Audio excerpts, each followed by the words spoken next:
مش كل ألم في الجنب بيكون من الأملاح، ممكن يكون بداية لمغص كلوي. معاكم الدكتور محمد سليمان، استشاري جراحة المسالك البولية وأمراض الذكورة والأنثى. المغص الكلوي ده من أكثر الآلام المبرحة اللي ممكن تصيب حد، وربنا ما يكتبها على حد أبدا، لأن بيحتاج تدخل سريع وبيصيب المريض بحالة صعبة جدا.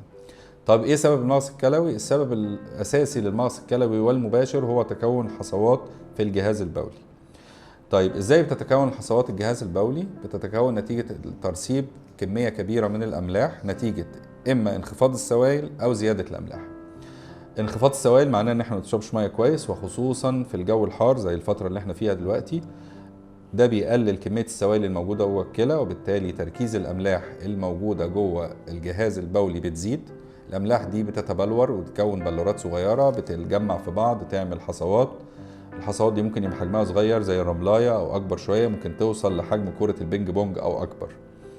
مشكلة الحصوات دي إن هي ممكن تأثر طبعا زي ما قلنا وتعمل مغص كلوي، ممكن تأثر على وظيفة الكلى، ممكن تنزل في الحالب وتعمل مغص كلوي أشد، ممكن تعمل نزيف بولي، ممكن تعمل ارتفاع في درجة الحرارة. في بعض الحالات لو كانت موجودة على الناحيتين ممكن تؤدي لفشل كلوي سواء حاد أو مزمن. لذلك ضروري جدا نعمل بالانس ما بين كمية السوائل وكمية الأملاح في الجسم، بإن احنا نزود في شرب السوائل، نقلل من الأملاح.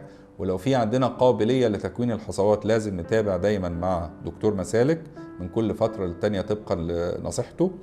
بالإضافة لكده في بعض الأمراض ممكن يكون معاها زيادة في تكون أو فرصة تكون بعض الحصوات، زي مرضى القلب ومرضى السكر ومرضى النقرس.